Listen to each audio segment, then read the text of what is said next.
KVS देखो 5 star job है teaching के मामले में अगर देखा जाए तो। अब आप जैसे ही पात्र बनते हैं आपकी इच्छा होती है कि जानकारी मिले। केवीएस के सामने एक बड़ी चुनौती और सीबीएसई के सामने ये है कि इनके लिए ये एग्जाम कराएगा कौन। कैसे हो भाई सभी प्यारे प्यारे साथियों, आप सबका स्वागत है आपके अपने चैनल टीचर्स अड्डा पर। मैं हूं आयुष चौहान। सीटेट की परीक्षा खत्म होती है और लाखों छात्र हो जाते हैं एलिजिबल, यानी वो अब पात्र बन सकते हैं किसी शिक्षक भर्ती परीक्षा के। इन सभी टीचर रिक्रूटमेंट एग्जाम्स में से जो सबसे चमक धमक वाला एग्जाम है, जहां हम सब का एक सपना रहता है कि यहां सरकारी शिक्षक बन जाए भाई, तो वो है Kendriya Vidyalaya. No doubt KVS one of the best teaching job है। ये सिर्फ ये नहीं है कि लोगों की इच्छा है भी। वो हो सकता है किसी के लिए कुछ और हो कि मेरे सामने, घर के सामने सर एक सरकारी स्कूल है, यहां हो जाए, इस जैसी बात नहीं है, वो हो सकता है। लेकिन केवीएस देखो 5 स्टार जॉब है टीचिंग के मामले में अगर देखा जाए तो। अब आप जैसे ही पात्र बनते हैं आपकी इच्छा होती है कि जानकारी मिले, व्याकुलता मन में आ जाती है कि सर ये भर्ती परीक्षा होगी कब, कैसे होगी। तो आज इस वीडियो में उस व्याकुलता को मैं शांत कर देता हूं और कुछ 2-3 छोटी छोटी चीजों के आपको जवाब दे देता हूं। आगे की एक आप अपनी रणनीति जिसकी मदद से बना पाएंगे। ये उन स्टूडेंट्स के लिए बहुत हेल्पफुल है जो अभी अभी एलिजिबल हुए हैं या पहली बार केवीएस का एग्जाम दे रहे होंगे। तो 2 सवाल हैं, कब होगी, कैसे होगी। तो मैं आपको सबसे पहले जो जवाब दे देता हूं, कैसे पे दे देता हूं। तो भाई जो सीटेट का एग्जाम है, अब केंद्रीय विद्यालय संगठन, नवोदय विद्यालय संगठन, ये सब संगठन बने हैं भर्तियां कराने के लिए नहीं, स्कूलों को चलाने के लिए। इनके पास जब भी रिक्रूटमेंट का वो आता है कि भाई हमें इतनी इतनी भर्तियां चाहिए, ये मिनिस्ट्री को लेटर लिखते हैं, कितनी इतनी वैकेंसी है, रिक्रूट करना है। इनकी इस चीज में मदद कर देता है सीबीएसई और एनटीए। सीबीएसई भी उस चीज के लिए बनी चीज नहीं है, NTA proper national testing agency इनकी इस चीज में मदद कर देता है एग्जाम कराने में। लेकिन अब एनटीए जो है इनकी मदद नहीं कर पाएगा। पिछले साल एनटीए ने जितने ब्लंडर किए हैं, जो भी एग्जाम कराता था, सब लीक हुए हैं। हुआ तो लीक केवीएस भी तब से पिछले साल, पर कोई मानेगा नहीं। तो आते हैं इस पर प्रधान जी, धर्मेंद्र प्रधान जी जो शिक्षा मंत्री है, वो कह देते हैं कि भाई एनटीए अब रिक्रूटमेंट एग्जाम्स में नहीं घुसेगा, वो सिर्फ हायर एजुकेशन, यानी जब आप 12वीं से ऊपर जा रहे हो या ग्रेजुएशन से और ऊपर जा रहे हो, उन एग्जाम्स को कराएगा। यानी कि एक तरीके से सिलेक्शन वाले एग्जाम होंगे, लेकिन रिक्रूटमेंट एग्जाम नहीं होंगे जिनसे नौकरी मिलती है। तो अब केवीएस के सामने एक बड़ी चुनौती और सीबीएसई के सामने ये है कि इनके लिए ये एग्जाम कराएगा कौन। ये तो चुनौती नंबर 1। चुनौती नंबर 2 पर आते हैं कब। वो इनके लिए चुनौती नहीं है, वो छात्रों के लिए चुनौती है कि कब होगा। और ये सब चीज़ें सेटल होने में मुझे नहीं लगता कोई खास टाइम लगेगा, क्योंकि सीबीएसई कोई ना कोई अपना दूसरे जो है रास्ते निकाल ही लेगा। बहुत सारी हमारे देश में रिक्रूटमेंट एजेंसीज हैं जिनके थ्रू केवीएस एग्ज़ाम और सीबीएसई एग्ज़ाम करा ही लेंगे। अब चलते हैं अगले पार्ट पे। ईएमआरएस, एनवीएस, केवीएस, ये सब लोगों की हेल्प सीबीएसई और एनटीए करते हैं एग्ज़ाम करा के रिक्रूट करने में। ये लोग वैकेंसी भेज देते हैं, वो लोग इन्हें रिजल्ट भेज देते हैं, फिर ये ज्वाइनिंग वाइनिंग करवा देते हैं। अगला पॉइंट, कब होगी भर्ती। को समझने के लिए आपको समझना पड़ेगा भाई केवीएस की वेबसाइट को। ये केवीएस की वेबसाइट है, यहाँ पे आप अपडेट्स में जाओगे तो आपको केंद्रीय विद्यालय संगठन ऑनलाइन ट्रांसफर पोर्टल दिख जाएगा। और मेरे लिए थोड़ी गर्व की बात है कि हमारी अपनी पार्टी के जयंत चौधरी जी जो हैं शिक्षा मंत्री भी है, फिलहाल राज्य शिक्षा मंत्री है। तो आगे चलते हैं। अब अगर मैं देखूं, ये है भाई वो अपडेटेड नोटिस जिससे बच्चों के मन में उथल पुथल अभी हाल फिलहाल में होनी शुरू हुई है।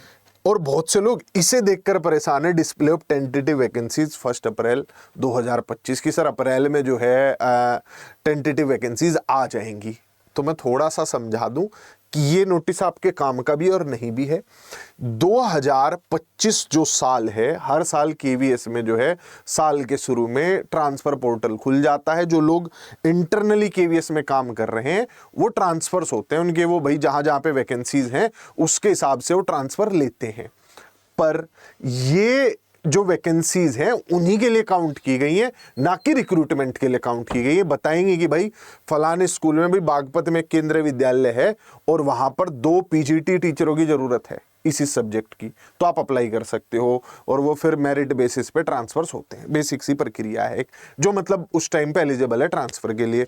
कुछ को हार्ड ट्रांसफर मिलते हैं, फिर उसके जैसे किसी को जम्मू कश्मीर में ट्रांसफर मिलेगा, फिर उसे एक नॉर्मल ट्रांसफर मिल जाएगा उसकी पसंद के हिसाब से। तो ये प्रक्रिया होती है, पर ये तो भाई हमारे फायदे का नहीं हुआ, ये तो सारी की सारी इनकी इंटरनल प्रक्रिया है। परंतु ट्रांसफर के बाद ही अमूमन केंद्रीय विद्यालयों में मेन रिक्रूटमेंट एग्जाम निकाले जाते हैं, क्योंकि उसी से पता चलता है कहां पर कितने पद खाली हैं। तो ट्रांसफर से पदों पर कोई फर्क नहीं पड़ेगा, वो पद पहले ही खाली हैं। ये तो सिर्फ ये है कि भाई यहाँ पे कितने, यहाँ पे कितने। अगर मान लिया कोई दिल्ली से उठ के कलकत्ता जा रहा है, या दिल्ली से किसी का ट्रांसफर जो है वो महाराष्ट्र हो रहा है, तो आप एक चीज समझिए, वो पोस्ट तो फिर भी एक खाली ही रह गई। तो अगर कहीं पर पोस्ट फिल होती है तो दूसरी जगह खाली हो जाती है। तो अमूमन यही टेंटेटिव वैकेंसी जो हैं यूज की जाती हैं, यही काउंटिंग का जो प्रोसीजर है यही यूज किया जाता है मेन रिक्रूटमेंट के लिए भी। और ये मेन रिक्रूटमेंट का जो प्रोसीजर है वो इस ट्रांसफर से नहीं, पिछले वाले रिक्रूटमेंट के बाद से चल रहा है। तो आप ये मत सोचिए कि अब ये होगा अप्रैल में, उसके बाद जाके फिर भाई अप्रैल के बाद हम दिसंबर में जाके कहीं नोटिफिकेशन आएगा, ऐसा कुछ नहीं है। ठीक, ये प्रक्रिया पहले से चल रही है, कोई रिक्रूटमेंट हुआ नहीं है, तो जो टेंटेटिव वैकेंसीज केवीएस के पास है वो है ही। नए केंद्रीय विद्यालय खोले जा रहे हैं, उसकी वजह से भी कुछ नई रिक्तियां जनरेट होंगी, वो एक अलग चीज है। तो केंद्रीय विद्यालय में जो भर्ती आएगी वो प्रक्रिया अधीन है, वो इसके भरोसे नहीं है, ये तो इनकी अपने इंटरनल ट्रांसफर के लिए है। तो दोनों चीजें हो गई, कब और कैसे। अब आपको क्या करना है इस चीज में भाई। आप केवीएस ना तो कोई एग्जाम कैलेंडर जारी करता, करना चाहिए लेकिन नहीं करता। जैसे यूपीएससी एसएससी एग्जाम कैलेंडर बताते फलानी फलानी तारीख में परीक्षा होगी, लेकिन केवीएस ये एग्जाम कैलेंडर जारी नहीं करता। तो हमें क्या करना है, हमें करना ये है भाई कि हमें केवीएस DSSB एनवीएस CMRS जिनका एक जैसा सा सिलेबस है उनकी तैयारी करनी है। वो तैयारी आप कैसे कर सकते हो, हमने कुछ डिजाइन किया। एक बच्चे की कमेंट सेक्शन में रिक्वेस्ट आई कि सर जो सेंट्रल स्कूल्स हैं उनके लिए कोई एक बैच हो सकता है क्या। तो सेंट्रल स्कूल्स जितने हैं, क्योंकि उनका मोर और लेस एग्जाम पैटर्न भी सेम है, सिलेबस भी सेम है, एक तरीके से थोड़ी बहुत चीजें 19-20 हैं, किसी में कुछ ज्यादा पूछ रहे, किसी में कुछ कम पूछ रहे, वैसे है। तो हमने सेंट्रल स्कूल्स के लिए फाउंडेशन बैचेज बनाए हैं, जिसमें जुड़ के आप railway, Navodaya Vidyalaya, Eklavya model residential schools और नवोदय ये केंद्रीय विद्यालय दिल्ली, जो कि सबसे बड़ी यूनियन टेरिटरी जिसमें सबसे बड़ी भर्तियां आती हैं, वो हो गया। तो सेंट्रल गवर्नमेंट से रिलेटेड जितने एग्जाम्स हैं, हालांकि दिल्ली सेंट्रल गवर्नमेंट से रिलेटेड नहीं है, लेकिन फिर भी केंद्र की भर्तियां सब राज्य के लोग भरते हैं। तो इन सभी एग्जाम्स के लिए एक फाउंडेशन बैच बनाए हैं जो कि स्टार्ट हो रहे हैं। आप नीचे स्क्रीन पे नंबर है, फोन करके जुड़ सकते हैं। पढ़ने का सही समय जिस दिन आप एलिजिबल हो जाते हैं उस दिन है, ना कि जब नोटिफिकेशन आ जाता है। जब नोटिफिकेशन आएगा तब तो मॉक टेस्ट देने शुरू करना, क्योंकि केवीएस देगा आपको सिर्फ 1-1.5 महीने का टाइम पेपर कराने में, फिर नहीं आता कुछ भी हाथ। तो बाय बाय, टेक केयर। अगर मेरी बात समझ आई हो तो चैनल को सब्सक्राइब करिए और आज से ही पढ़ना शुरू कीजिए। ठीक, अगर आप आज पढ़ेंगे वो मेहनत आपके लिए काम आएगी, ना मेरे काम आएगी ना किसी और के काम आएगी।